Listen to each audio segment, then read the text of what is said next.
अटक रही मझधारा फकीरा, रूप तेरा अति प्यारा फकीरा, रूप तेरा अति प्यारा। करम किया सत की चढ़ घाटी, चित में द्वंद। करम किया सत की चढ़ा घाटी, चित में विवेक विचारा, सतचित आनंद विलासा, चौदिस हरस पसारा फकीरा, रूप तेरा अति प्यारा फकीरा, रूप तेरा अति प्यारा। दीन त्यागे चौथे को धारे, सो सबका आधारा, दीन त्यागे चौथे को धारे, सो सबका आधारा। द्वंद्व जगत त्रिपुटी की त्रिकुटी, छोड़ चला घर बारा फकीरा, रूप तेरा अति प्यारा फकीरा, रूप तेरा अति प्यारा। तू नहीं दो ना तीन चार है, नहीं तू सहस हजारा,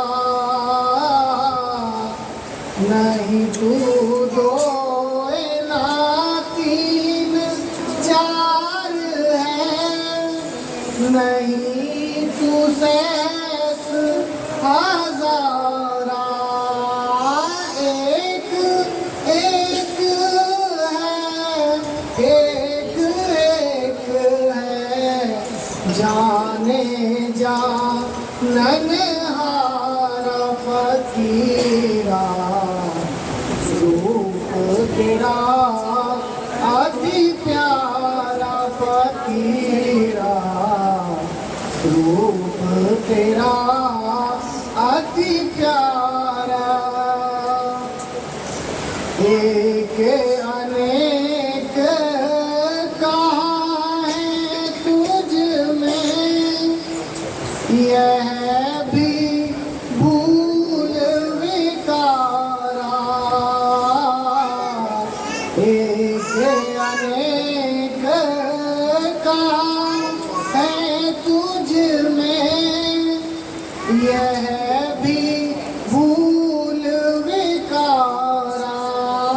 राधा स्वामी दया रूप लख अपना, तू व्यापक संसार फकीरा, रूप तेरा अति प्यारा फकीरा, रूप तेरा अति प्यारा।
तुम हो ना कभी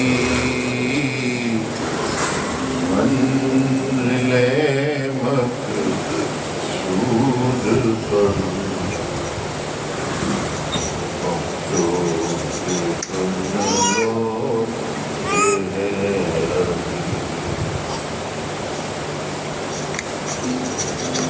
चलिए जग से रियारा मुझको तुम पर नाज है नाम रोशन तू करेगा ये मेरी आवाज़ नाम रोशन तू करेगा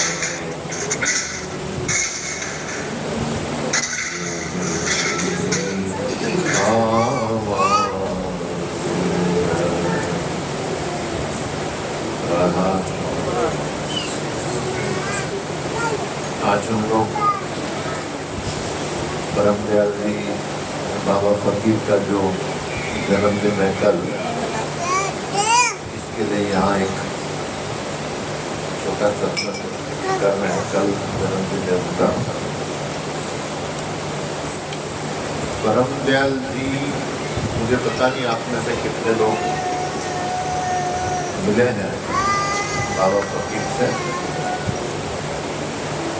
मानव दयाल जी महाराज जो उनके उत्तराधिकारी थे, वो बोलते थे ऐसे संत न भूते न भविष्यते, न पहले कभी आया न आगे कभी आएगा। परम दयाल जी महाराज वो ऐसा उन्होंने डिस्क्राइब किया था कि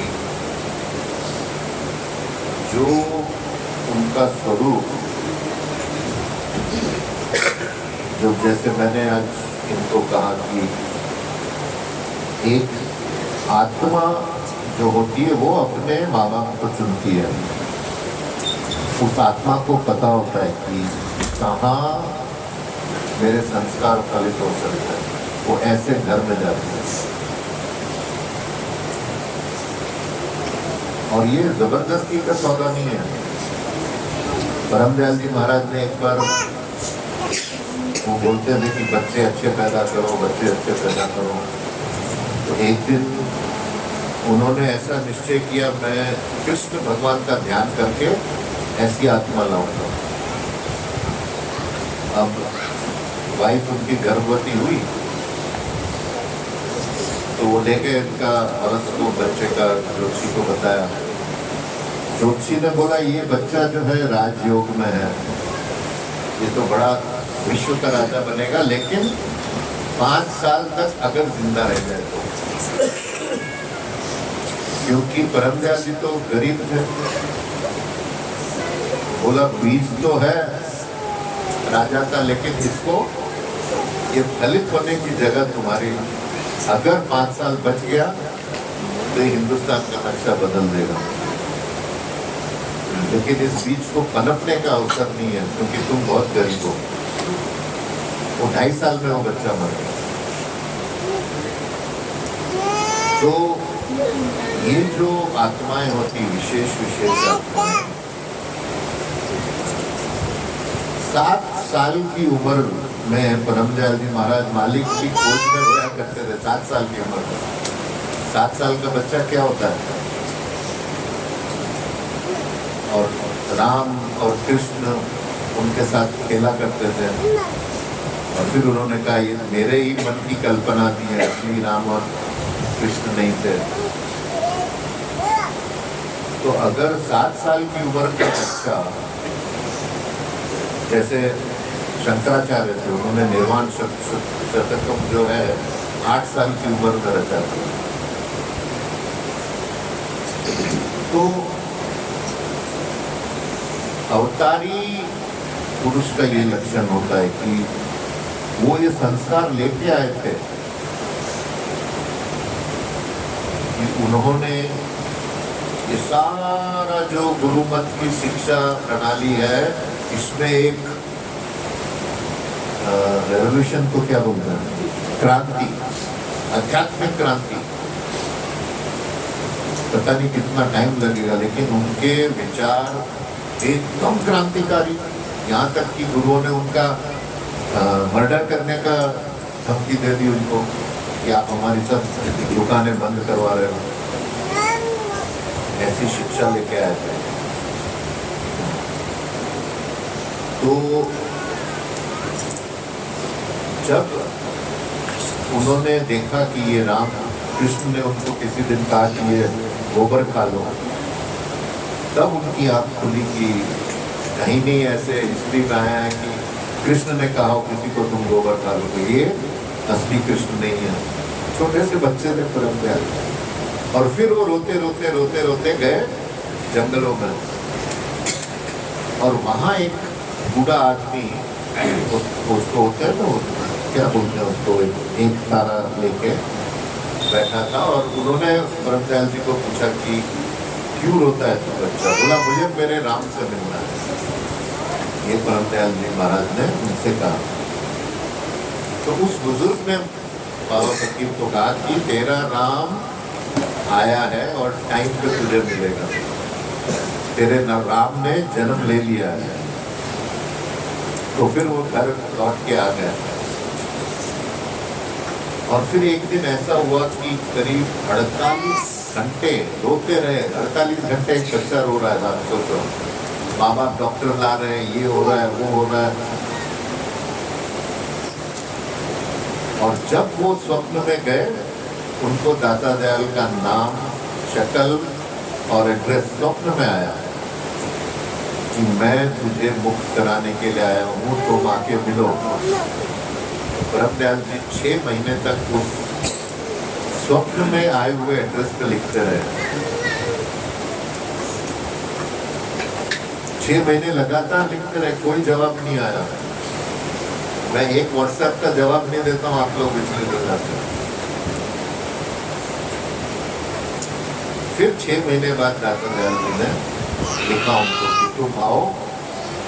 और फिर परम दयाल जी गए और उन्होंने दाता दयाल को अपना गुरु धारण किया।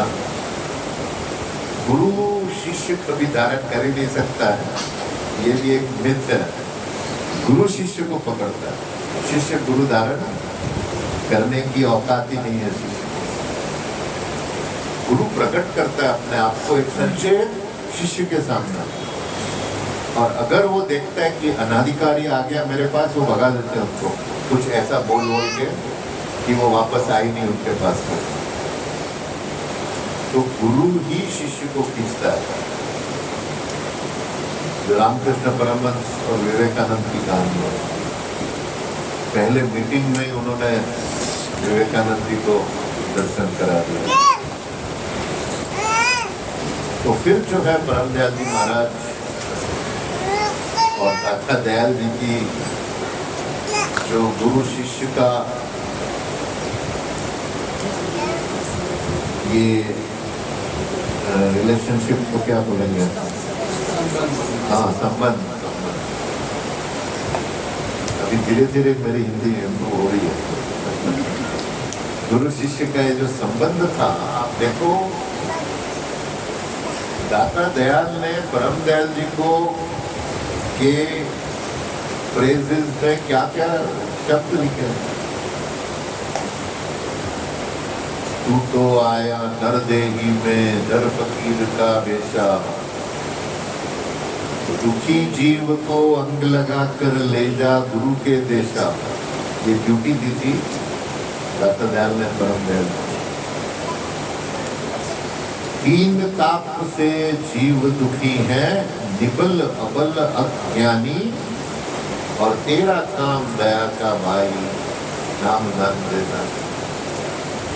तेरा रूप है अद्भुत अचरज तेरी उत्तम देही, जग कल्याण जगत में आया परम दयाल सने। ये ड्यूटी लगाई थी दाता दयाल ने परम दयाल जी महाराज कि नाम दान का जो है, मैंने आपको बताया कि कैसे शब्दानंद जी महाराज ने उस अवस्था में जब सब बोलते थे इनकी मेमोरी चली गई है, उनको कुछ पता नहीं है, मुझे 1 घंटे का जो सत्संग कराया वही 3 बातें उन्होंने मुझे कही कि आपको यही 3 काम करने हैं। उनको कभी ख्याल भी नहीं रहा होगा कि ये दादा दयाल की आज्ञा थी बाबा फकीर को।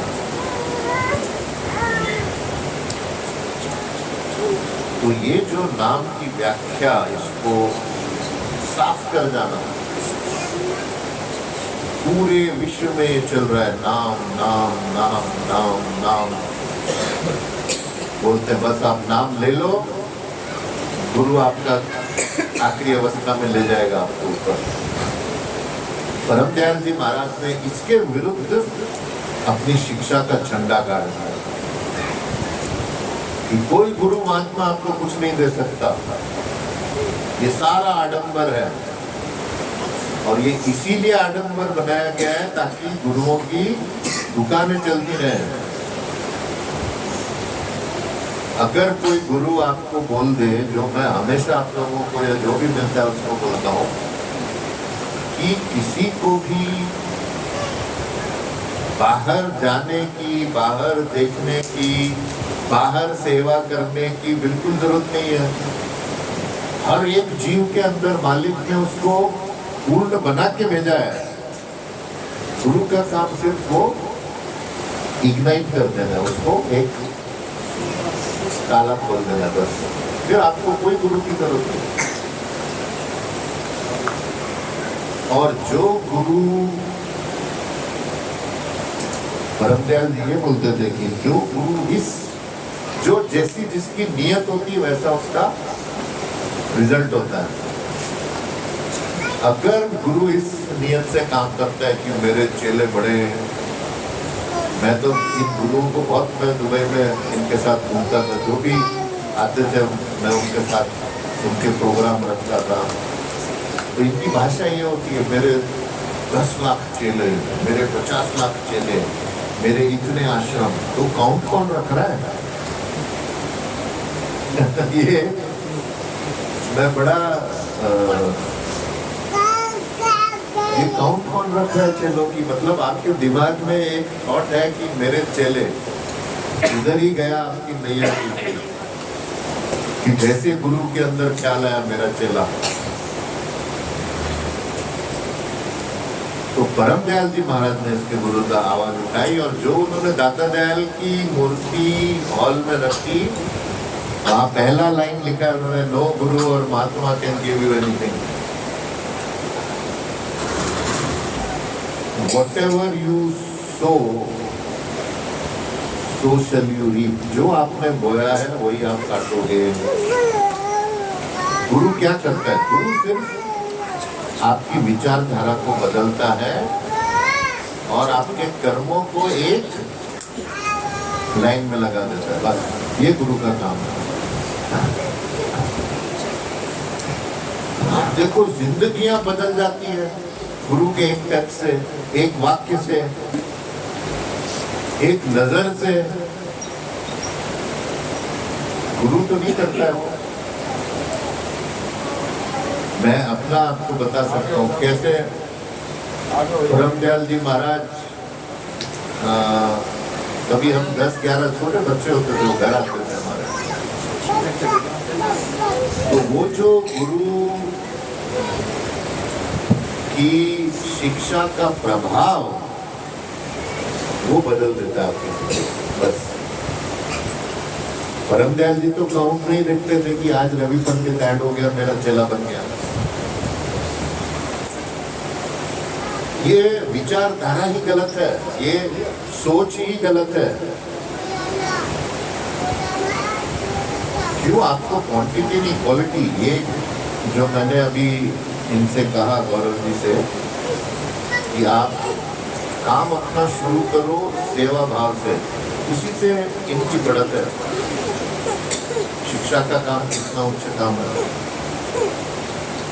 जैसा आपने जिस नियत से वो बीज डाला है वही वो बड़ा हो जाएगा। तो ये था परम दयाल जी का नाम दान बड़ी सफाई से उन्होंने परिभाषा दी। सबसे पहला कंडीशन क्या है परमानंद का? सबसे पहला, जन जर और जमीन को मौज के हवाले करो और फिर इधर आओ। और महाराज जी बोलते थे आप लोग तो जन जर जमीन के लिए ही आते हो मेरे पास। और वहां पे शिक्षा क्या है कि ये त्याग करके गुरु के पास आओ। आप लोग तो गुरु को खींचते हो जन जर जमीन में। हाय मेरी बीवी, हाय मेरा बेटा, हाय मेरी माँ, हाय मेरी ऑफिस, हाय मेरा। कुछ लोग मुझे मिलते हैं, हम लोग एक आध्यात्मिक बिजनेस एम्पायर बनाएंगे। मैं उनको बोलता हूँ मैं ये सब छोड़ के बैठा हूँ, ये सारा देख लिया है मैंने। तो ये सारा वो रिवर्स ही चल रहा है। पहली कंडीशन ये है कि आप जन जर और जमीन को मौज के हवाले करके परमार्थिक शिक्षा शुरू करो। आ जाओ इधर, आ जाओ नेताजी, आ जाओ।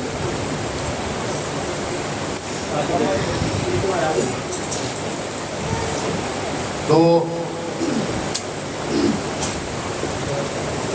करमदयाल जी बड़ा मजाक करते थे, बोलते थे ये गुरुओं ने इसीलिए लिखा है कि जन जर जमीन को मौज के हवाले करके लाओ, बिकॉज ये गुरु आपको दे ही नहीं सकता, इसलिए बोलते भाई ये पहले छोड़ के आ जाओ। क्रेडिट ले जाता है। आपका काम आपके कर्मों से ठीक होता है, गुरु फॉल्स क्रेडिट ले जाते हैं, हाँ मैंने कर दिया, और चेले और फूंक मारते हैं उसमें। हाँ गुरु जी आपने नहीं कर दिया, आपकी वजह से, आपकी वजह से, आपकी वजह से।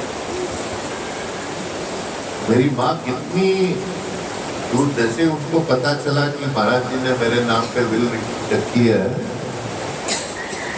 तो माँ तो मेरी बहुत पहुंची इंसान, बोली 4 या 5 कोई बदल दो काफी है, बाकी ये सारे चेले तुमको गैस भरेंगे और धड़ाम से गिरोगे नीचे। चेलों के चक्कर में नहीं पड़ना। वो मैंने सत्संग, वो सारा उनका रिकॉर्ड करके मैंने सोशल मीडिया पे शेयर भी किया था। उनके क्या शब्द थे, बोले इतने आए यहाँ पर, कितने आए, राम आए, कृष्ण आए, गुरु नानक आए, ये उनके शब्द जो बोल रही, दाता दयाल आए, परम दयाल जी आए, सब आए। क्या दुनिया बदल दी उन्होंने कि तुम चले हो बदलने अभी? और फिर वो बोलती कि नाव वाला नाव लेके खड़ा है, किसी को पार जाना ही नहीं है, क्या करेगा वो नाव लेके उधर? बस 4-5 आदमी भी मिल गए वही बहुत है उनकी, अगर जिंदगी बदल गई।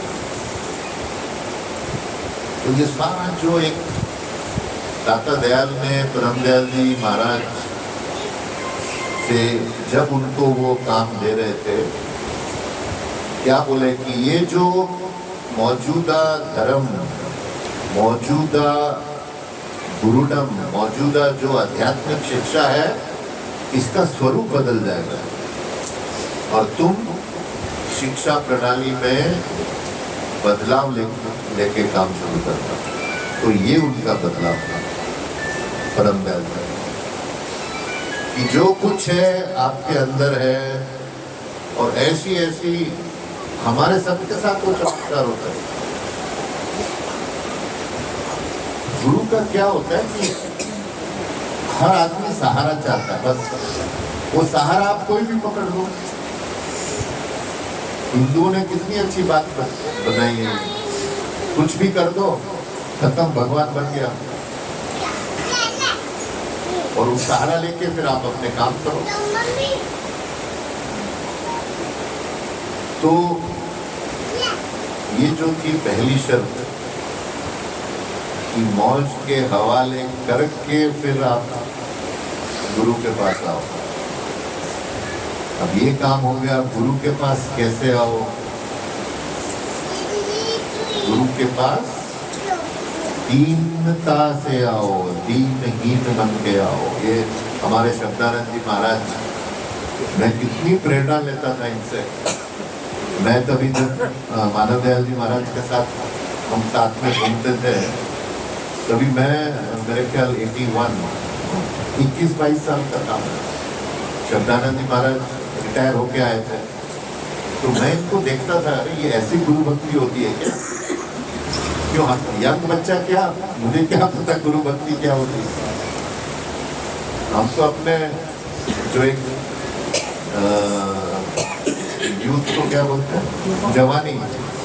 जवानी के इसमें मस्त रहते हैं कि भाई सब कुछ हम कॉन्कर करेंगे। और फिर जब मैं शब्दानंद जी महाराज की भक्ति देखता था कि किस तरह से गुरु की भक्ति की जाती है, तो वो मेरे इस तरह से आइडियल थे। कभी मानव दयाल जी महाराज के सामने शब्दानंद जी महाराज कुर्सी पे नहीं बैठे, कभी देखा नहीं मैंने। मैं 23 साल मानव दयाल जी महाराज के साथ रहा, एक बार भी मैंने शब्दानंद जी महाराज को कुर्सी पे बैठते हुए नहीं देखा।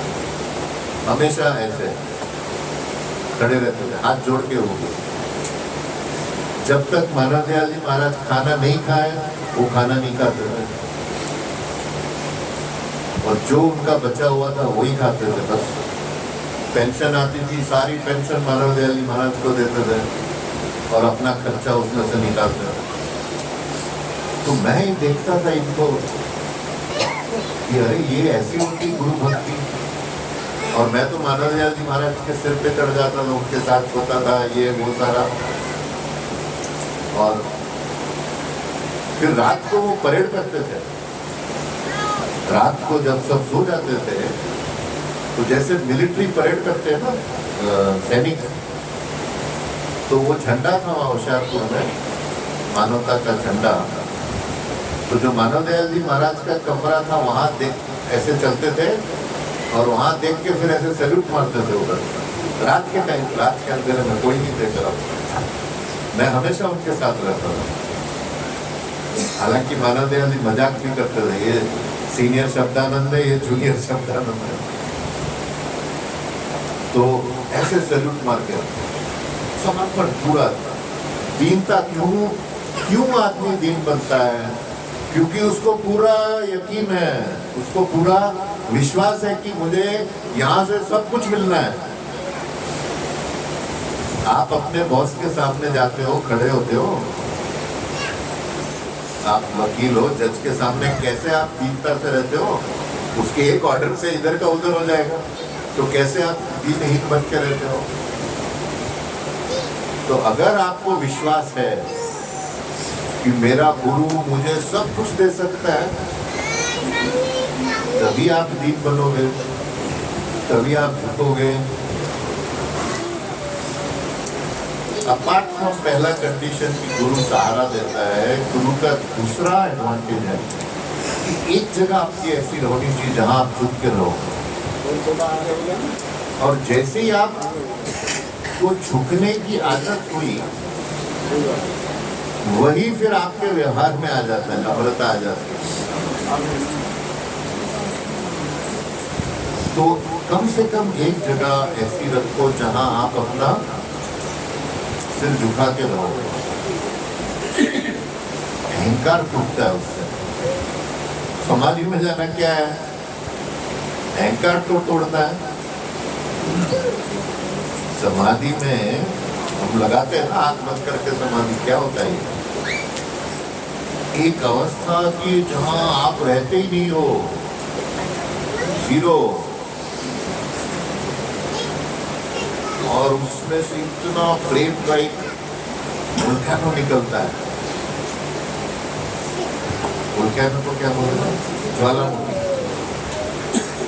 मैं हमेशा ये बोलता हूँ, अगर आपको अध्यात्म देखना है कि ये आदमी आध्यात्मिक है या नहीं, आप इतना देखो उसमें प्रेम है कि नहीं, बस। अगर आपको उसकी शक्ल देख के आपके अंदर प्रेम नहीं आए, वही आध्यात्मिकता है। आध्यात्मिकता की पहली कंडीशन, पहली शर्त है कि वो प्रेममय होना हुआ, व्यवहार में नहीं, अंदर से। गुरु तो व्यवहार इतना कड़क करता है मैं तो डरता था बाबा फकीर के सामने जाने की। अब पिछले दिनों में मानव दयाल जी महाराज पिछले 5-6 साल मैं डर डर के बात करता था उनसे, ऐसा उनका कड़क व्यवहार होता था। लेकिन फिर सारा कुछ दे के गए मुझे, ऐसा खजाना दे गए। महाराजों के पास खजाना नहीं है जो मेरे पास है, और फ्री का है। मैं जो भी आप लोगों को बोलता हूँ या जो मिलते हैं उनको बोलता हूँ, अपना थोड़ी बोलता हूँ, फ्री का माल है, बांटो, ये उनका दिया हुआ है। अब जो मैं किसी को बोल रहा था अभी 24 घंटा मेरे लिए कम हो गए दिन में, कि जिससे मैं मिलता हूँ बिजनेस मीटिंग होती है, वो आध्यात्मिक मीटिंग हो जाती है, क्योंकि मेरे से देखा नहीं जाता है कि मैं इस शख्स को बचा सकता हूँ, तो मैं बोल देता हूँ। अभी मैं था चेन्नई में था, बेंगलोर में था, बिजनेस मीटिंग थी, और जब बिजनेस मीटिंग होती तो सब अपने आप को शेयर बताते हैं। तो एक जो मैं अभी बोल रहा था, एक मुखौटा लेके हर आदमी चलता है दुनिया में अपने, और होना भी चाहिए। आप दुनिया में जाते हो, अपने आप को एकदम पॉजिटिव और बड़ा समझ के, और वैसा आप दुनिया में पेश हो। लेकिन अब मैं तो पिन मार सकता हूँ उस मुखौटे में, महाराज जी का दिया हुआ है आशीर्वाद, और जैसे ही वो पिन लगती है सारे का सारा निकलता है बाहर। इतना बड़ा खजाना देगा। ये सारे गुरु लोग तो राजनेताओं और बिजनेसमैन के पीछे भागते हैं, मैंने तो दुकान ही बंद कर दिया, किसी के कॉल नहीं लेता। तो गुरु ये करता है, व्यवहार में उसकी बहुत डांटते थे मुझे, किस बिना बात के। वो क्या करता है गुरु, आपका अहंकार तोड़ता जाता है, अहंकार तोड़ता जाता है। क्योंकि हमें पद का अहंकार, पैसे का अहंकार,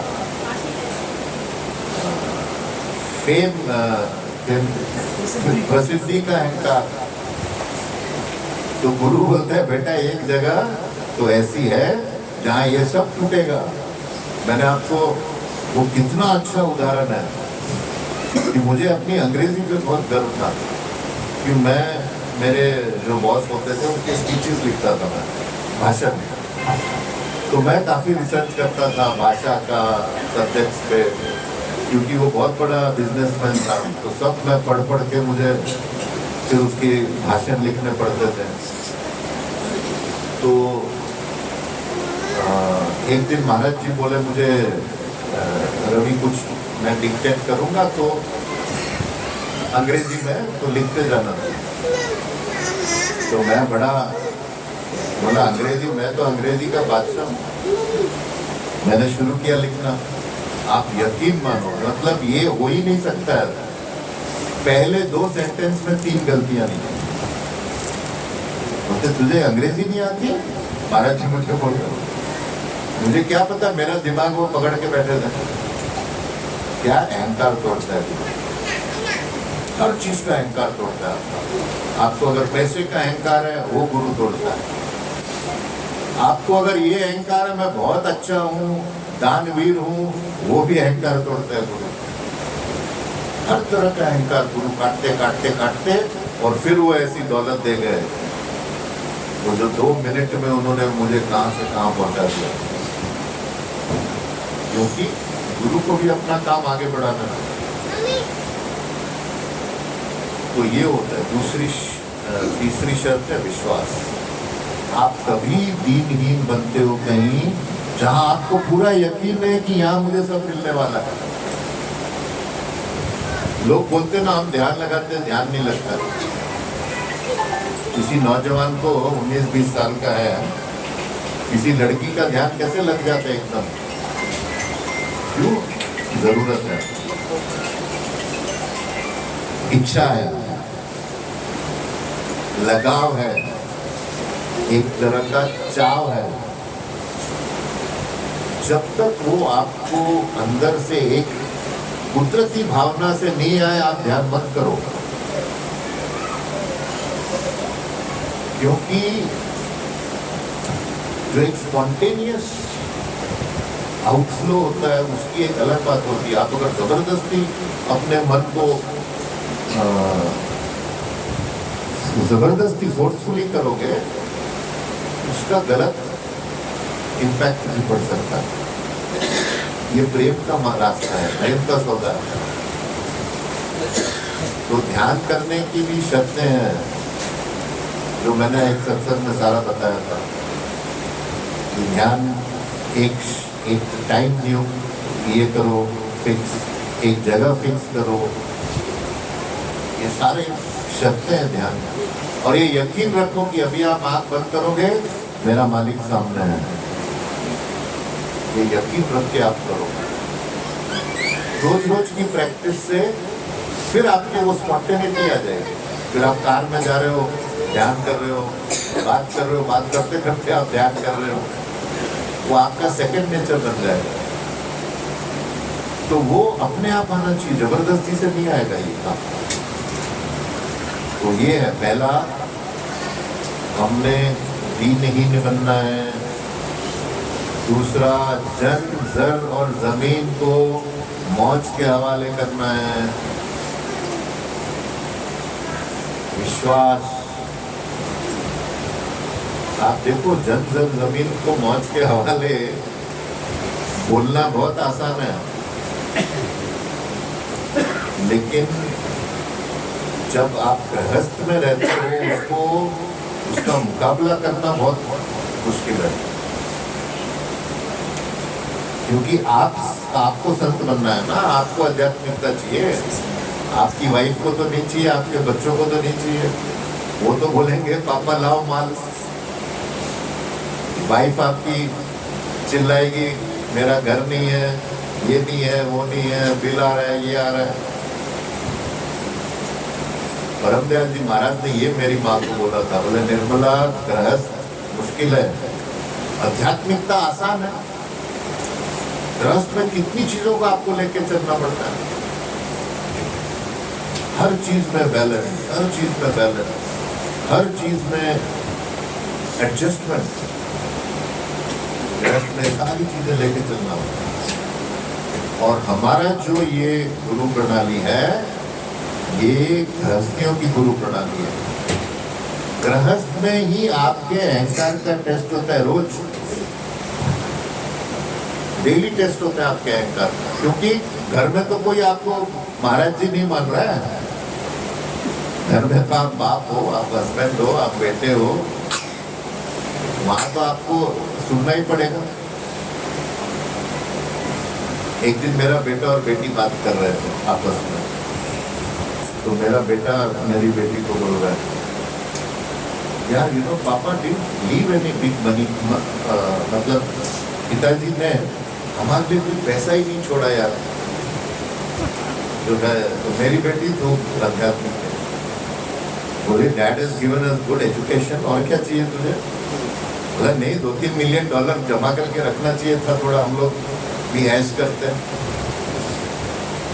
तो बच्चे अपना देखते, वो देखते मेरे दोस्त का बाप तो छोड़ गया उसके लिए $50 मिलियन, तो वो क्वेश्चन करते हैं। तो वहां पे आपके अहंकार का टेस्ट होता है। फिर मैं उनको समझाता हूँ कि भाई बच्चे तुम लोग अपनी किस्मत लेके आ रहे हैं, मेरा काम था ओनली अप टू आपकी पढ़ाई लिखाई खत्म, उससे ज्यादा नहीं। हर बच्चा अपनी किस्मत लेके आता है। हम लोग बेवकूफ हैं जो चिंता करते हैं बच्चों की। कभी चिंता नहीं करो बच्चों की, वो आपके भरोसे थोड़ी आए इधर। वो जो मालिक सारा ब्रह्मांड चला रहा है, वो क्या आपके भरोसे बैठेगा कि तुम ये बच्चों का ख्याल रखना? ठीक है, मैं ये भी बोलता हूँ कि बिल्कुल ही उनको इग्नोर करना है, ये अपना ड्यूटी पूरी करो, लेकिन चिंता मत ऐड करो। जैसे ही आप चिंता उसमें डालते हो, वो क्या होता है, वो जो एक उनका आध्यात्मिक रक्षा होती है उसमें सेंध पड़ जाता है आपकी चिंता से। आप जैसे ही उसकी चिंता करोगे उसको तकलीफ आएगी बच्चे को। कभी चिंता नहीं करना बच्चों का भविष्य क्या होगा, ये क्या होगा, कभी नहीं। आप उसका नुकसान कर रहे हो। इसलिए ये विचार की शक्ति है। मैंने आपको बताया था मैं बाबा फकीर के पास ले गया था एक औरत को, उसके हस्बैंड की डेथ हो गई। मैं तभी 18-19 साल का था। मुझे अभी भी याद है, विंटर साइंस करके मेरी छुट्टी थी तो मेरी माँ ने कहा इसको आप बाबा के पास ले जाओ, बेचारी का हस्बैंड अभी गया है। तो मैं उनको लेके पहुंचा। अब परम दयाल जी के तो 400-500 लोग हमेशा घेरे रहते थे। वो सारा ट्रेन की जो जर्नी थी बॉम्बे से जलंधर, जलंधर से होशियारपुर, मैं परम दयाल जी महाराज को प्रार्थना करता रहता, महाराज जी मैं ऐसी औरत को अपने साथ ला रहा हूँ, आप कृपया हमको ध्यान देना, हमारी तरफ अटेंशन देना। और इस औरत के लिए खासकर मैं पहुंचा होशियारपुर इस लेडी को लेके। सत्संग चल रहा था, आप देखो सत्संग चल रहा है। तो वहाँ 4 दरवाजे हैं हॉल में, तो बीच के दरवाजे से मैं अंदर आया इस औरत को लेके। महाराज जी ने सत्संग स्टॉप किया, सोच सकते हो ये 2 हाथ ऊपर किए, आओ जी आओ जी। शायद उनको पता भी नहीं होगा मैं कौन हूँ। आओ जी आओ आओ, आगे आगे आके बिठाया।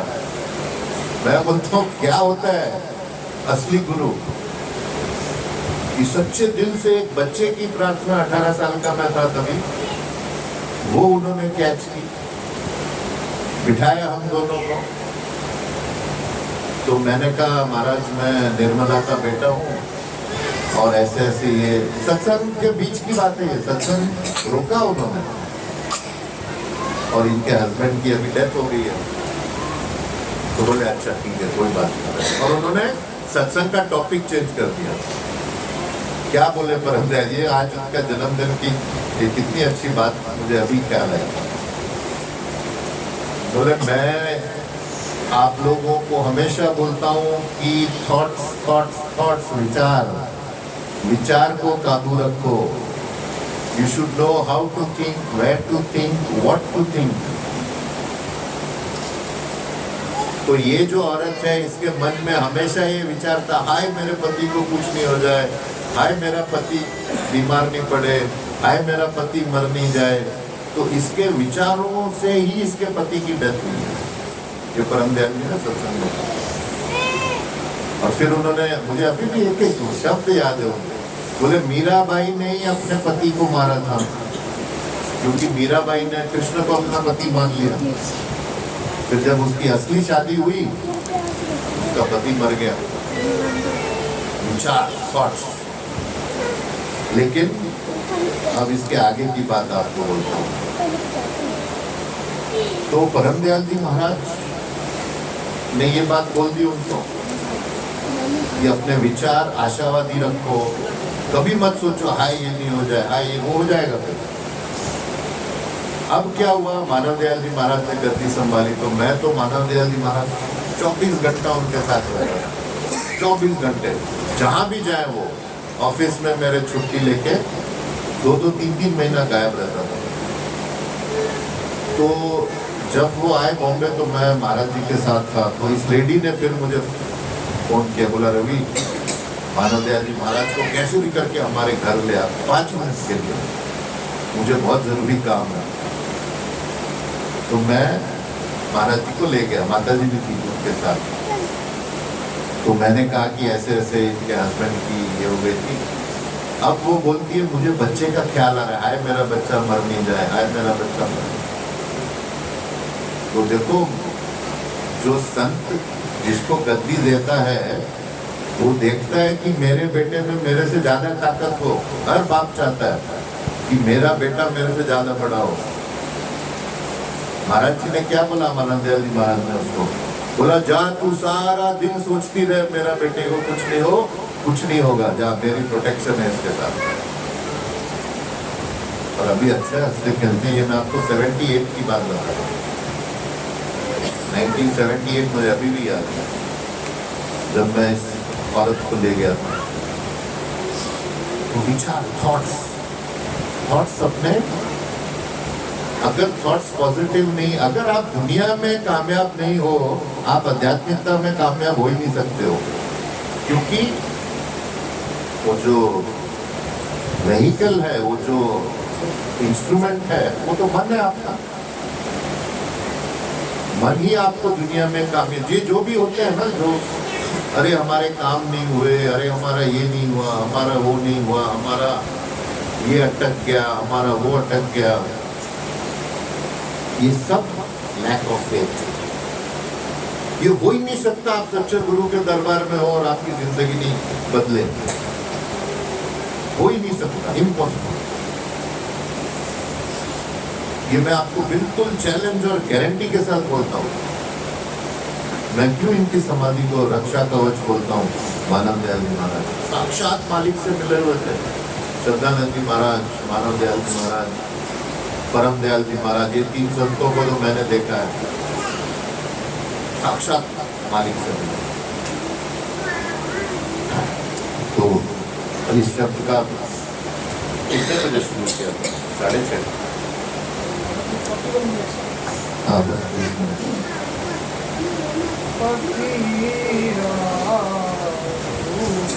तेरा अति प्यारा फकीरा, तेरा अति प्यारा, तू सच्चित आनंद की मूरत,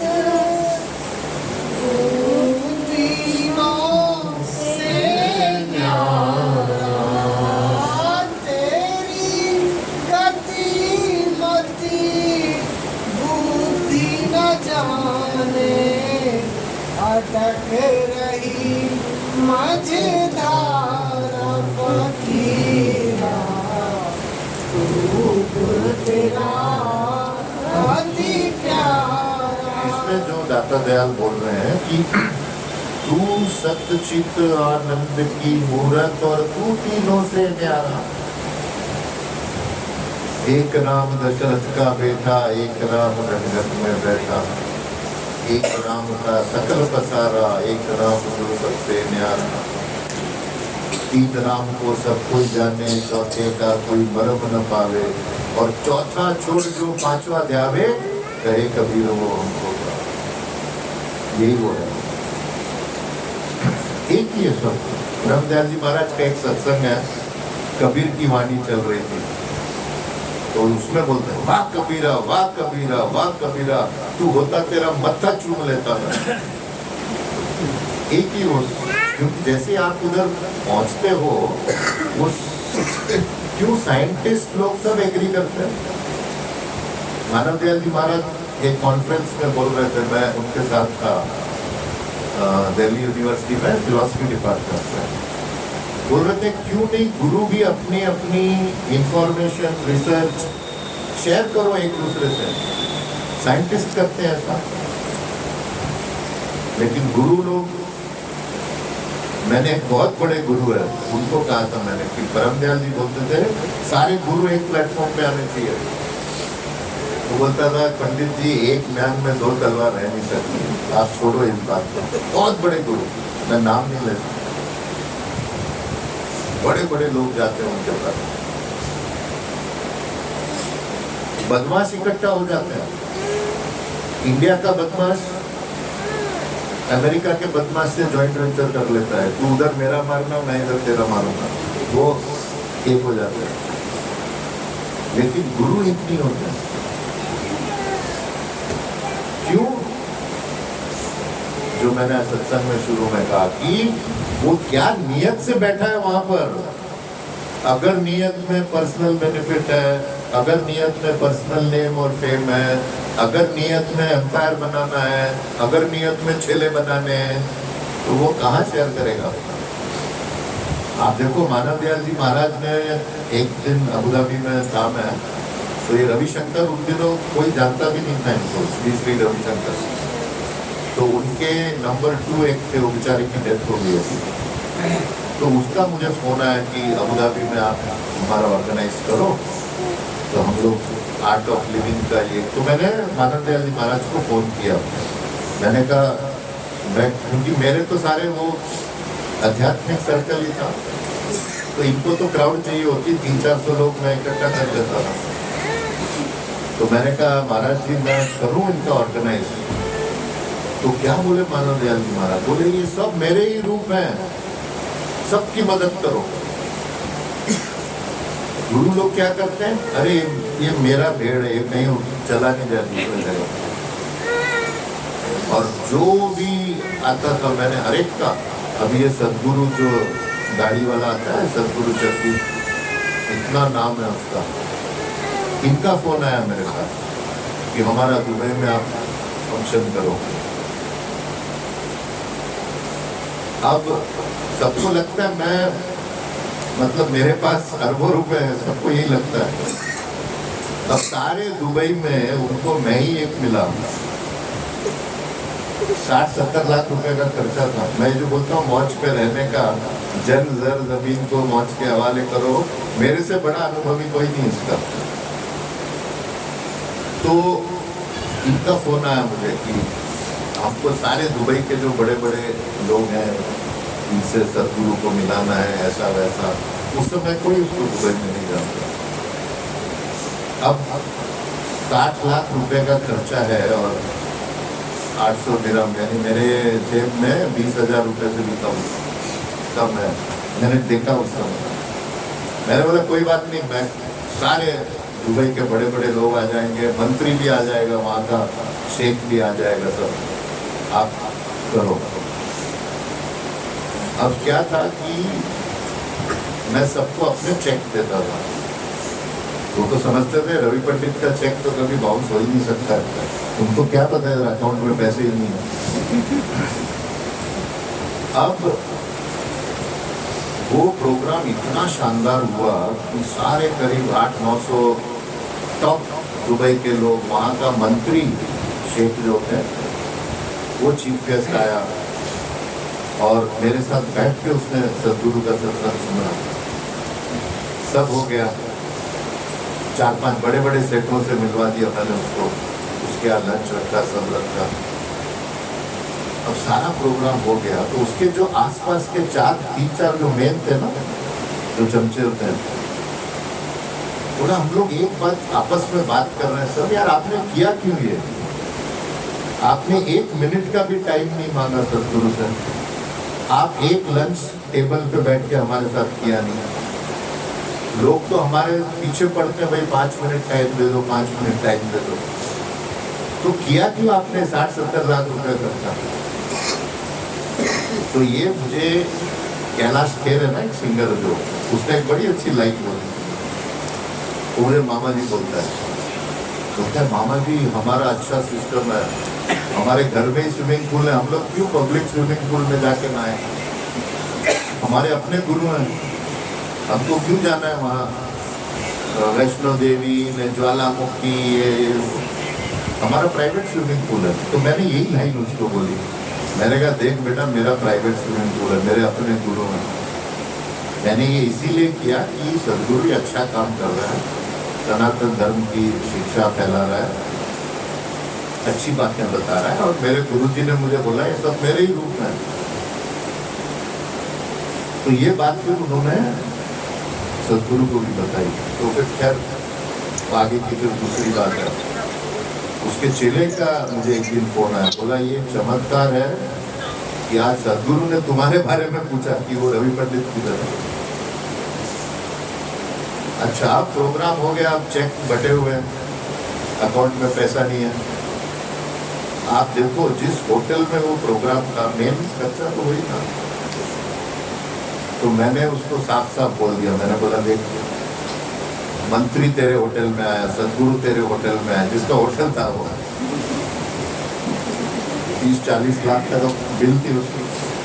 मैं बोला ये तो करोड़ों का तुझे मिल गया हिसाब, तू क्या मेरे 30-40 लाख लेके करेगा? बोला हाँ ये बात तेरी सही है, सब माफ। ये सही बात है। नहीं तो दुबई में चेक बाउंस में आदमी जेल जाता है अगर आपका चेक बाउंस हो जाए, क्रिमिनल ऑफेंस उन दिनों।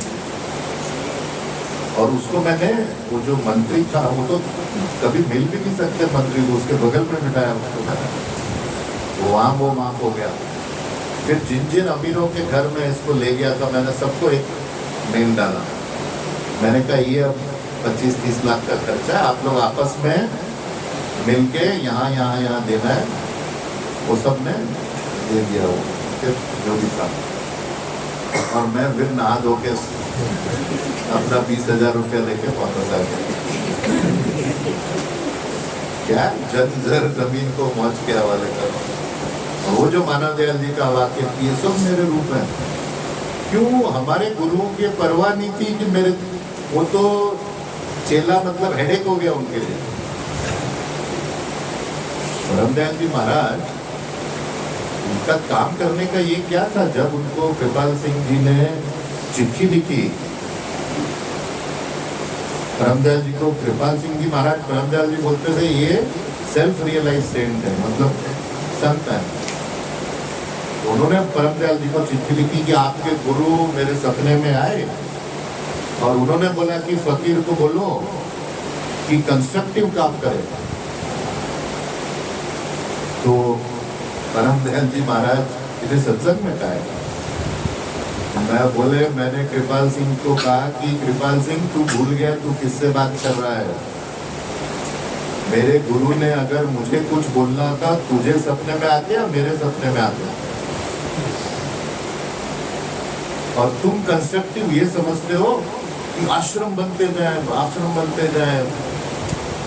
मेरा कंस्ट्रक्टिव काम ये है कि इंडिविजुअल क्या बोलते हैं, व्यक्तियों का, जो व्यक्ति नहीं, व्यक्ति भी सही बात नहीं, हाँ व्यक्तिगत जिंदगियां बदले, ये मेरा मिशन है। मेरा मिशन आश्रम बनाना नहीं है। तो तुम कंस्ट्रक्टिव काम वो बोलते हो, मेरा कंस्ट्रक्टिव काम दूसरा है। तो ये जो बात की, तू सत्य चित्त आनंद की मूरत और तू तीनों से न्यारा। सच्चित आनंद यानी शरीर मन आत्मा, और फिर तुम तीनों राम, एक है ना, 3 राम को छोड़ चौथा दयालु। सब में रहते हुए भी उसमें नहीं होना, शरीर मन आत्मा और फिर सूरत, वो होता है चौथा पद। में किया सत की चढ़ा घाटी, चित में विवेक विचारा, सत चित आनंद उल्लासा, चौदिस हरस पसारा फकीरा, तेरा अति प्यारा। तीन त्याग चौथे को ध्यारे, सो सबका आधारा। द्वंद जगत त्रिपुटी की त्रिपुटी, छोड़ चला घर पारा फकीरा, तेरा अति प्यारा। छोड़ चला घर बारा। जब देखो, एक तरह से बेवकूफ़ी की भी बात है और लेकिन प्रैक्टिकल बात भी है। जब हमारी नई नई शादी हुई थी तो मेरी वाइफ देखती थी लाखों आ रहे हैं, लाखों जा रहे हैं, कुछ बच नहीं रहा है। तो मैंने आपको बताया, उन्होंने मानव दयाल जी महाराज को बड़ी चिट्ठी लिखी, फिर महाराज जी ने मेरी लॉटरी लगवा दी और तब जाके उसका माइंड थोड़ा चेंज हुआ कि ये इस बात पे वो क्या शब्द था, छोड़ चला गया। हाँ छोड़ चला गया। तो फिर एक दिन ये चिट्ठी उन्होंने मानव दयाल जी महाराज को मेरी वाइफ ने लिखी थी जब लड़की पैदा हुई थी हमारी। लड़के तक तो ठीक था, कश्मीरी एक कश्मीरी है, हमारे यहाँ लड़की हुई तो तब से फिर पैसा जमाना माँ बाप शुरू करते हैं। तो ये तो ऐसा काम चलेगा नहीं, तो उन्होंने मानव दयाल जी महाराज को 4 पेज की चिट्ठी लिखी। और फिर महाराज वो मैंने आपको किस्सा बताया, मेरी लॉटरी लगवा दी 75 लाख की, उस समय 96 की बात है। तो जब बोलती थी अच्छा कम से कम एक घर तो बना लो, बाद में दान करो। तो मुझे अभी भी याद है वो कन्वर्सेशन। मैंने बोला हम लोग खुद ये रेंट के घर में रह रहे हैं 70 साल 80 साल 90 साल, कौन सा ये भी हमारा घर है इस शरीर। तो अभी हम लोग घर बनाते हैं, इतने बड़े बड़े आलीशान घर, फिर बाद में कोई और रहेगा उधर। तो जब छोड़ चला घर बारा, मतलब ये वो घर नहीं है, ये जो अपना असली घर जाने के लिए ये घर बार छोड़ना, 3 छोड़ चौथा।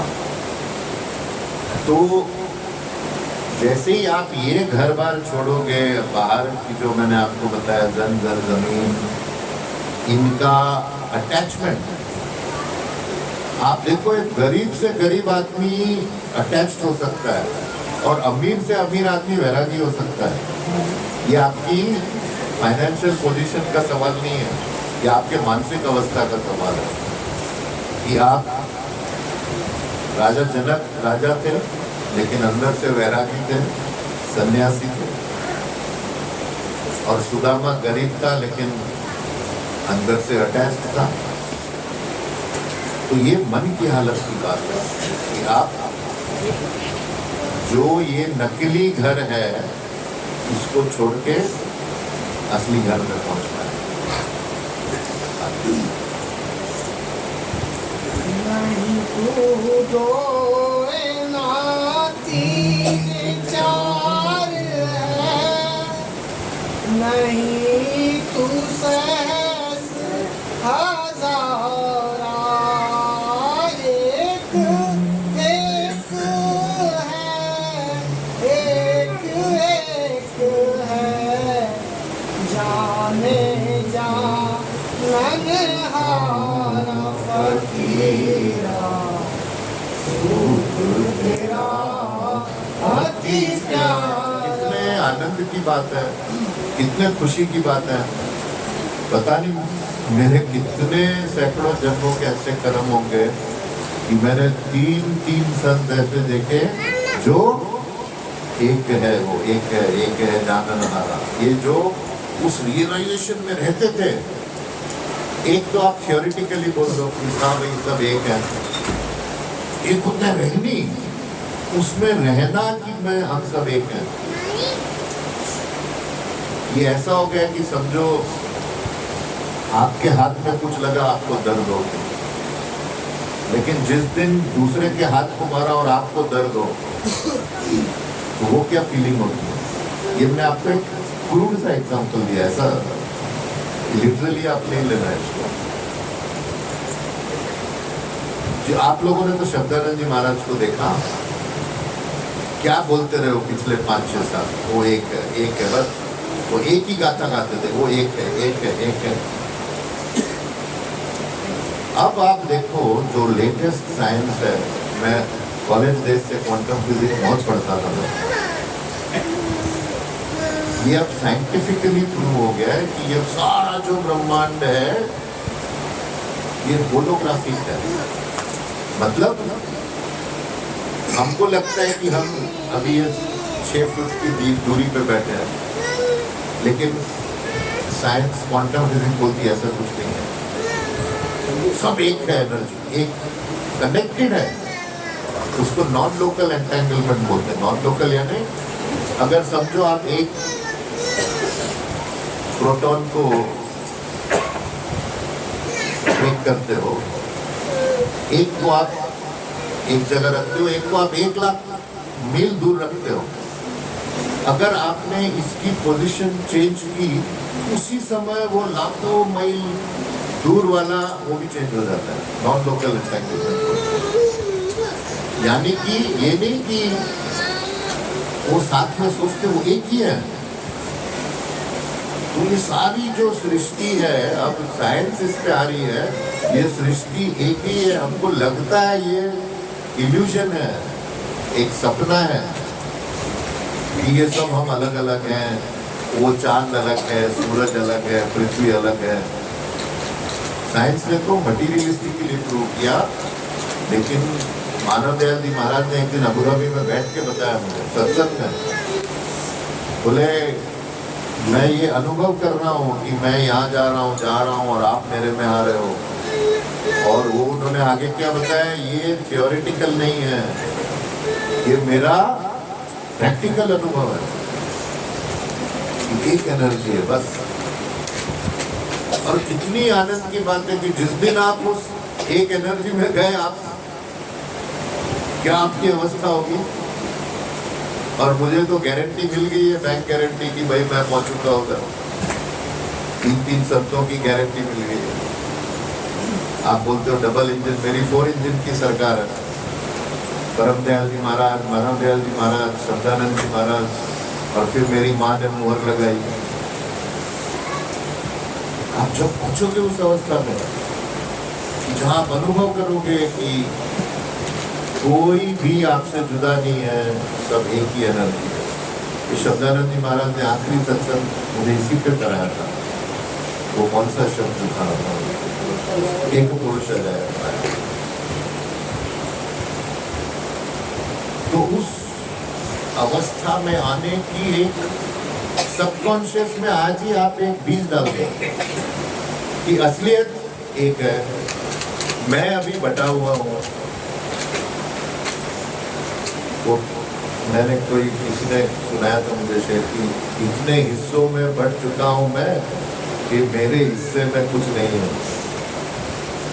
हम लोग जो बटे हुए हैं या अलग समझते लोगों को अपने से, आप देखो क्या अवस्था है। तो उस अवस्था का पे पहुंचने का आज आप बीज डाल दो कि मुझे उस अवस्था पे पहुंचना है। रोज 20 मिनट टाइम दो उसके लिए, ऐसा समझ के कि वो मुझे मालिक से मिलना है एक दिन, मुझे मालिक की गोद में समाना है एक दिन। ये एकदम निश्चय कर लो ये थॉट को, और रोज जो मैंने आपको बताया, ध्यान से बैठो, शुरू करो, पहला कदम उठाओ। जैसे जैसे आप चलोगे, जो रूमी ने लिखा है कि as you walk the way appears, जैसे जैसे आप चलोगे रास्ता दिखता जाएगा आपको। तो ये वो एक अनेक कहा है तुझे, यह भी भूल बेकारा।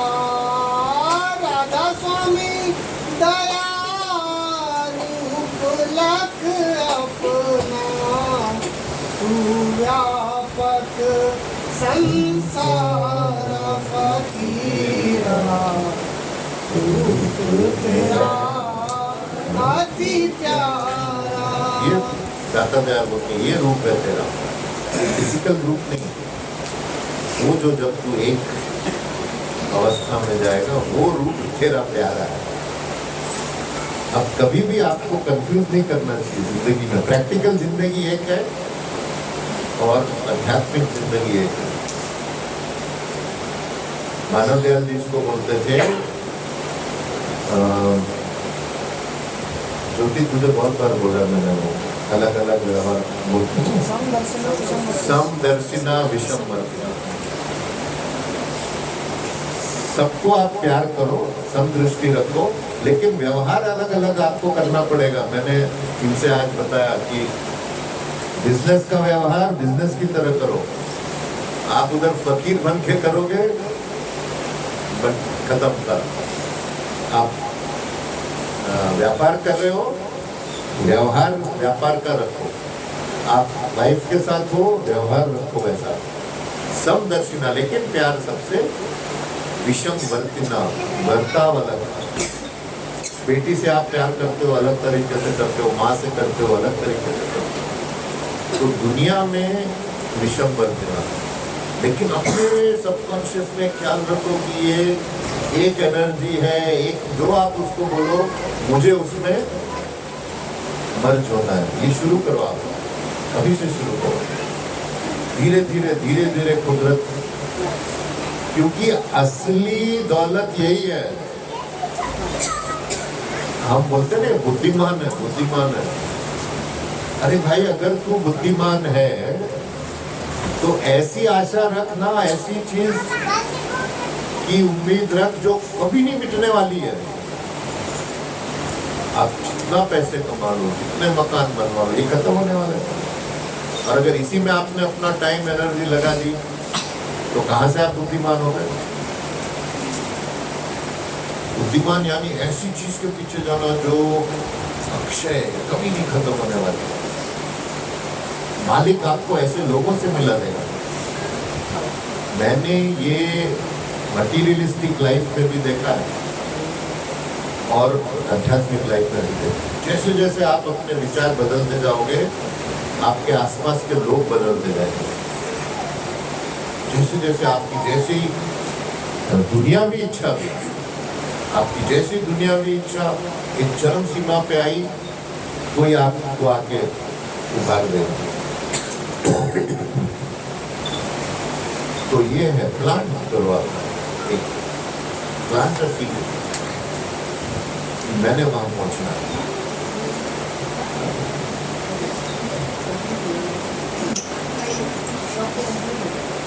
तुम लास्ट पर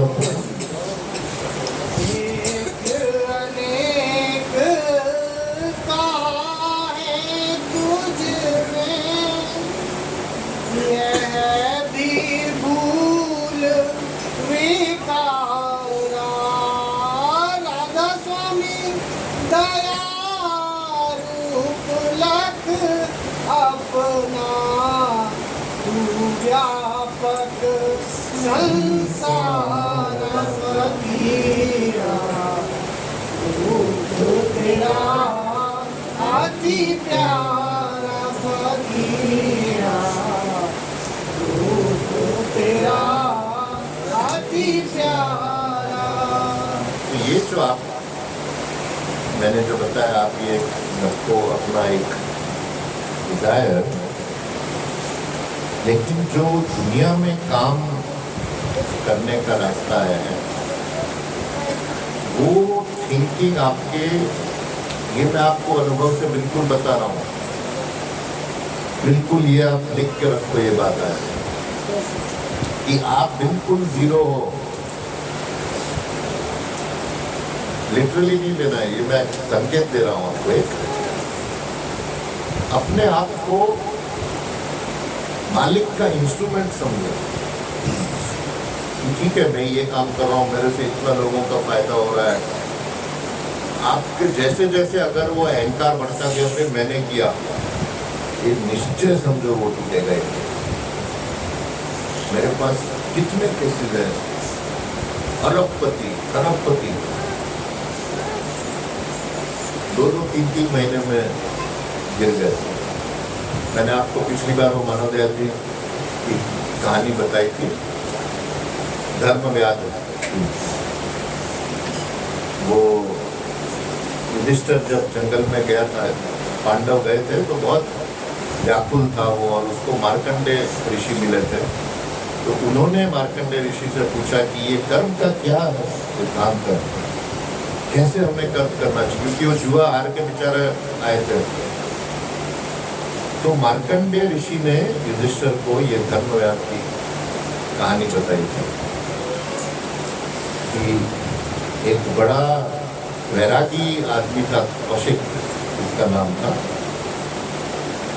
तो उसको वैराग आ गया और वो माँ बाप को छोड़ के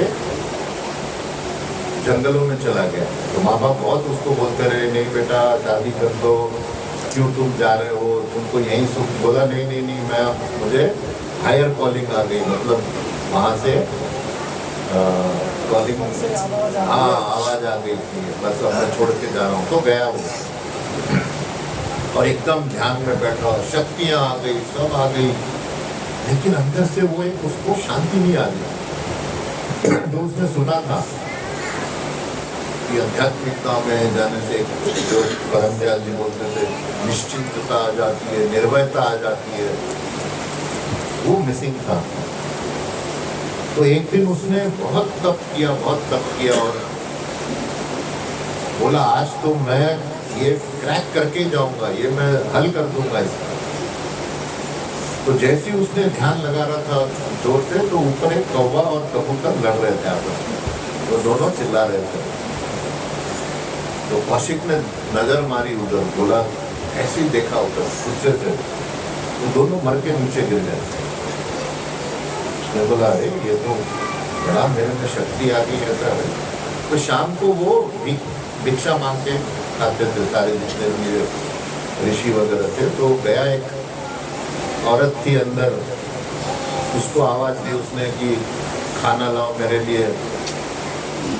अब 15 मिनट हो गए, आधा घंटा हो गया, पौना घंटा हो गया, 1 घंटा हो गया, वो आई नहीं रही है बाहर, लेकिन अंदर से आवाज दे रही आ रही हूँ, आ रही हूँ। अब खाना लेके आई, बोली तुझे पता नहीं है मैं कौन हूँ? 1 घंटा तुमने इंतजार कराया मुझे। बोली मैं अपने पति मेरा बीमार था, उनको उसकी देखभाल करने में टाइम लग गया, मैं इसीलिए देर हो गई, मैं माफी चाहती हूँ। नहीं दी, शायद तुझे मेरे बारे में पता नहीं है। तो बोली हाँ सही, मुझे आपके बारे में तो पता नहीं है, लेकिन कम से कम मैं वो कबूतर और कौवा नहीं हूँ कि आपके गुस्से से मर जाऊँ। तो इसकी एकदम आँख खुल गई। बोला अरे तुझे कैसे पता, तुझे कैसे मिला? उसने बोला मेरा गुरु धर्मव्यास उसका नाम था।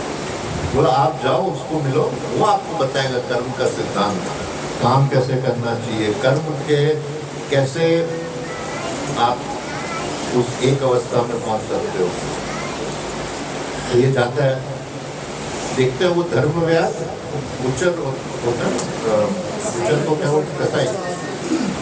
तो वो कसाई था, वो इसकी बड़ी हालत ये हो गई। बोला रही है, लेकिन उसको उस औरत का ख्याल आया कि वो जो औरत की एक पर्सनैलिटी में चमक थी, वो जो एक शांति टपकती थी उसके औरा से, उसने बोला नहीं चलो मैं जाऊंगा। अब जो है वो देख रहा था ये कैसे काम कर रहा है, सारे ग्राहकों से बड़े प्यार से बात कर रहा है। जितना अगर 100 ग्राम उनको देना है तो 102, ये साइकोलॉजी होती है, 102 ग्राम दे रहा है। मैंने अपने केबिन में एक बोर्ड लगा के रखा था, always give people more than they expect to get. मतलब हमेशा जिसकी जो आशा है उससे ज़्यादा दो। तो मैंने बोर्ड मेरे केबिन में लगा के, उससे बरकत होती है। आप देखो जो असली बनिया होता है वो क्या करता है, मेरे बिजनेसमैन दोस्त उसने सुनाया था एक लीडर, बोला जो असली बनिया होता है वो क्या करेगा, नॉर्मल आदमी क्या करते हैं, ज़्यादा डाल देते हैं और फिर निकालते रहते हैं उसमें से, जैसे ही वेट सही होता है पैक करके देते हैं। आपके माइंड में क्या चलता है, ये निकालता रहा है। जो असली बनिया होगा वो 100 ग्राम का पहले 95 डालेगा, फिर 5 ग्राम ऊपर से डालेगा। आपको लगेगा अरे हाँ इसने ज़्यादा डाला है, या आपको 100 ग्राम ही।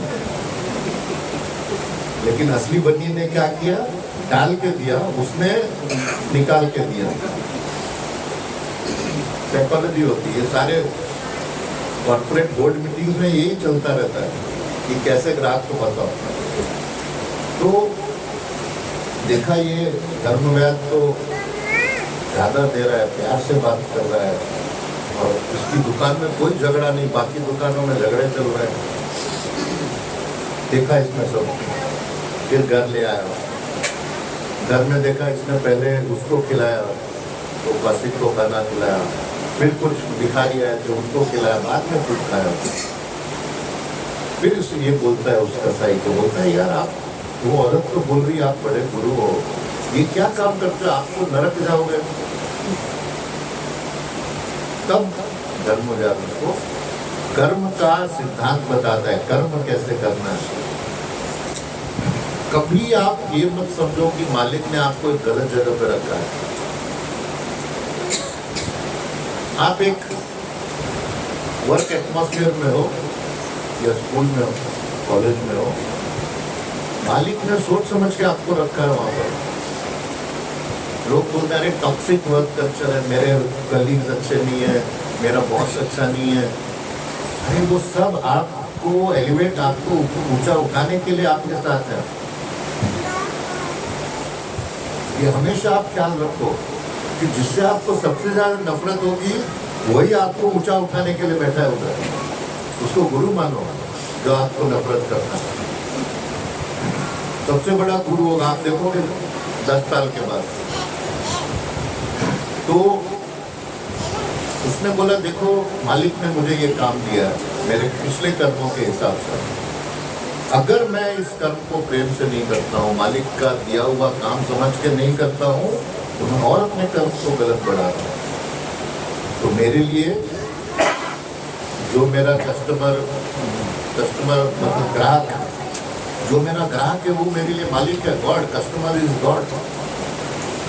मैं उसको मान, क्योंकि उसके पैसे से ही मेरा घर चल रहा है, उसके पैसे से ही मैं दान पुण्य कर रहा हूँ, अपने माँ बाप की सेवा कर रहा हूँ। और फिर जो है उसने, जो कृष्ण ने गीता में कहा था, to see action in every inaction and to see inaction in every action. अब कर्म में कर्म को देखना और कर्म में अकर्म को देखना, ये सारा कर्म का कानून इसमें आ जाता है। ये जो मैंने आपको एक का बात बताई कि इतना बड़ा ब्रह्मांड चल रहा है, इतना बड़ा ब्रह्मांड है, कितनी एक्टिविटी है, कर्म चल रहा है, कर्म चल रहा है, लेकिन इसके पीछे एक शांति है, साइलेंस, कॉन्शियसनेस। कर्म करता हुआ जो उस अनुभव के बारे में जानता है, अनुभव करना तो बहुत दूर की बात है, अगर आप जानते भी हो कि सारी एक्टिविटी के पीछे एक शांति है, एक गहरा गहरा गहरा ब्लिस, आनंद है, तो आप क्या होता है, आप करता नहीं बनते हो। जो मैंने आपको बताया कि जिस दिन आपने सोचा मैं कर रहा हूं, 100% कुदरत का डंडा पड़ेगा। तो कर्म करते हुए अकर्मिक रहेगा कि आपकी इसमें, मैं आपको मैं क्रिकेट अच्छे लेवल पे खेलता था, तो शारजा में एक बड़ा क्रिकेट स्टेडियम है जहाँ इंडिया पाकिस्तान की मैच होती थी, और तो वहाँ पे हम मैच खेल रहे थे। तो हमारी पोजीशन इंडिया पाकिस्तान गेम जैसा ही था उधर, तो सारे पाकिस्तानी भी इधर से इंडियन थे, और हम ऑलमोस्ट वो मैच हार चुके थे। अब मैं तो प्राणायाम योगा सब कर रहा था, वो जल्दी से भाग के बोले जाओ जाओ, हमारी सारी विकेटें पड़ गई, आप अंदर जाओ विकेट। तो मैंने देखा अरे ये हालत है। तो वहाँ 15 दिन में एक बार हम सत्संग रखते थे मानव दयाल जी महाराज का। मैंने कहा महाराज जी आज अगर हम मैच हारे ना, मैं ये सब छोड़ दूंगा, आपका कुछ फायदा नहीं सत्संग, ये सब बंद कर दूंगा मैं दुकान। और ये सोच के मैं बैटिंग करते थे अंदर। तो वो जो मेरा एक अनुभव हुआ कि मैं अपने शरीर से बाहर आ गया। अब मैं देख रहा हूँ रवि पंडित चल रहा है, तो वो स्टैंड से बोलते हैं क्रिकेट में, जैसा आता है बैटिंग करता है तो एक खड़ा होता है वो पहले, वो बदल गया मेरे मन की हालत। अगर उसको डिस्क्राइब करना हो, बैलेंस यानी एकदम संतुलन, स्टिल। और उस अवस्था से मैंने ऐसी इनिंग खेली, न भूतो न भविष्य में, सारा मैच मैंने जिता दिया। जो मेरा बॉस था वो स्टैंड में बैठा था, उसने क्या कहा, बोला जिस तरह से तुम चल के गए स्टेडियम से क्रीज तक, वो चलने की भाषा में समझा कि तुम काम करके आने वाला है, मेरी चाल बदल गई थी। सो इंटेंस एक्टिविटी में एक स्टिलनेस आ जाती है। अब मैंने सोचा मुझे अच्छा फॉर्मूला मिल गया, स्टिलनेस लाओ, अगले मैच में भी मैंने बोला यही करूंगा मैं। अब कुछ नहीं हुआ, अगले मैच में 0 में आउट हो गया मैं। और मेरे बेटे ने फिर मुझे इसका सोल्यूशन बोला। मैंने घर आके बोला यार कुछ फायदा नहीं हुआ, मैंने वही काम किए, वही प्राणायाम किया, वही योग किया, लेकिन 0 पे आउट हो गया। तो मेरे बेटे ने क्या बोला, कभी 18 साल का था, बोला पापा जो फर्स्ट टाइम आप गए ना, आप रिजल्ट के बारे में सोच नहीं रहे थे, आप खेल रहे थे। सेकेंड टाइम रिजल्ट आपके ख्याल में था कि अभी ऐसा होने वाला है, इसीलिए नहीं हुआ। तो ये मानवदयाल जी महाराज का वो बुद्धिज्म में थोड़ा है मेरा बेटा। तो ये है कर्म जो है, आप वो जो है ना कि आप फ्रूट्स के बारे में मत सोचो। जैसे ही आप सोचोगे अरे ऐसा होगा, फिर लोग चिल्लाएंगे, फिर लोग ताली मारेंगे, क्योंकि मुझे पिछला याद था, सारे क्राउड चिल्ला रही थी, ये वो सब, तो एक्सपेक्टेशन से वो सारा काम निकल गया। तो ये धर्मव्यास ने कौशिक को बताया कि जो कर्म तू गृहस्थ में पैदा हुआ है, शादी कर, माँ बाप की सेवा कर, बच्चे पैदा कर, वहां तेरी शांति है। तेरी शांति वो वन में नहीं है।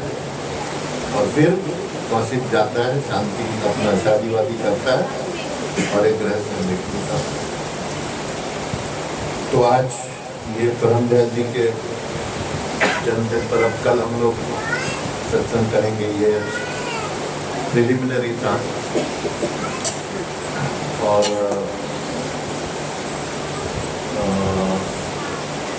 जो कल का हम लोग रखेंगे सत्संग, कल ध्यान के साथ रखेंगे सत्संग। तो कितने सत्संग आप अभी YouTube खोलो, गुरु ज्यादा चेले कम हो गए, इतने नए नए गुरु आ रहे हैं, सत्संग बहुत चल रहे हैं दुनिया में। मैं चाहता हूँ आप लोग ध्यान में जुड़ो, सत्संग मिलते रहेंगे। तो मेडिटेशन जो है ये जरूरी है। कल हम लोग एक, जो मैं आपको बोलता हूँ सुबह या शाम को करो, और ये वाइब्रेशन इस मंदिर की यूज करके ध्यान करो, ध्यान में आप जाओ, अंदर मांगो। और कल जो है हम लोग सत्संग से ज़्यादा हम लोग ध्यान में फोकस करके टाइम निकालेंगे। तो कल आप बिल्कुल वो बात किया ना, आधा घंटा से 1 घंटा हमने ध्यान में बैठना, ठीक है। स्वामी राधा स्वामी राधा स्वामी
की